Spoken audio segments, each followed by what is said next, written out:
যারা নতুন জ্যোতিষশাস্ত্র নিয়ে পড়াশোনা করছেন তাদের উদ্দেশ্যে বলি, চার্ট বিচারের জন্য বা জন্মকুণ্ডলী বিচারের জন্য, সঠিক বিচারের জন্য অতি অবশ্যই পঞ্জিকা সম্বন্ধে একটা পূর্ণ ধারণা থাকা দরকার আছে বা একটা আইডিয়া থাকা দরকার আছে। এতক্ষণ আগের ভিডিওগুলোতে এই রোটা এই যে এই বক্সের ভেতরে এগুলো সব বলছি, যে বইটা থেকে পড়ানো হচ্ছে সেই বইটার নাম হচ্ছে পঞ্জিকা থেকে ভাগ্যবিচার, মূল থেকে প্রতিকার।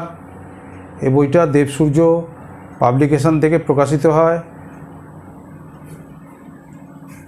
এই বইটার এই রোটা আগের ভিডিওতে পড়িয়ে দিলাম। এবারে পড়াবো এই মাঝের কলমটা। এই কলমটার এই প্রথম রোয়ে এই যে মাঝের কলমে 17 লেখা আছে। দেখুন 17 এখানেও লেখা আছে, এখানেও লেখা আছে। এখানে 17 মানে এই মাঝের 17টা, এটা মানে নক্ষত্রের নম্বর। 17 নম্বর নক্ষত্র মানে কি? অনুরাধা। এটা ক্রস চেক করে একটু দেখি, একটু উপর দিকে যাই। এ দেখুন নক্ষত্র অনুরাধা। এবার লেখা আছে, এইটা আপনারা কোথা থেকে পাবেন? এই যে বইটা রেকমেন্ড করলাম, এই যে পঞ্জিকা থেকে ভাগ্যবিচার, মূল থেকে প্রতিকার, এই বইটার 23 নম্বর পেজে দ্বিতীয় সারির 11 নম্বর পয়েন্টটা পড়াচ্ছি।